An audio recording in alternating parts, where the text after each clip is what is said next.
ప్రభువునకు జీవితమును సంపూర్ణముగా సమర్పించుకొనుటయే ఉత్తమము.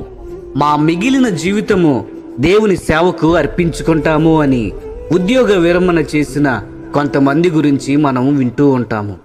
ఇది ఎలా ఉంటుంది అంటే, మీ ఇంటికి ఎవరైనా అతిథి వచ్చినప్పుడు మీరు కప్పులోని టీ మొత్తం త్రాగి చివరిలో మిగిలిన టీ పొడిని అతనికి ఇచ్చినట్లుగా ఉంటుంది. నేడు దేవుని విషయంలో కూడా మనుషులు ఈ విధముగా చేస్తున్నారు.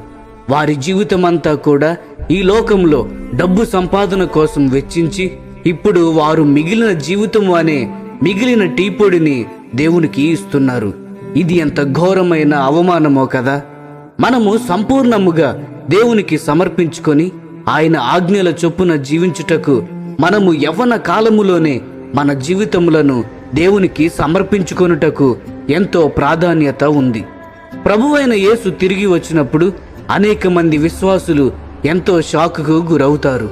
ఈ భూమి మీద వారు సంపాదించిన సంపాదన అంతా కూడా చిన్నపిల్లలు ఆడుకునే బిజినెస్ ఆటలో వ్రాసుకునే 10 లక్షలు 10 కోట్ల వలె విలువలేనివిగా ఉంటాయి.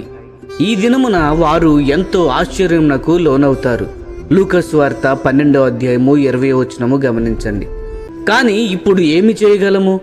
జీవితము యొక్క పరుగు పందెము ముగించబడింది.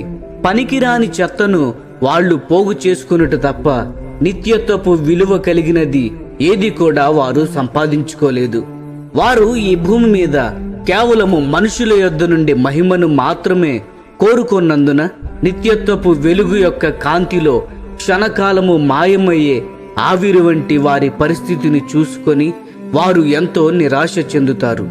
కానీ ఎవరైతే వారి జీవితములలో కేవలము దేవుని చిత్తమును మాత్రమే చేశారో మరియు దేవుని మహిమ కోసం మాత్రమే జీవించారో వారు ఆ దినమున ఎంతో పరవశించి చెప్పన శక్యము కాని ఆనందముతో ఉంటారు.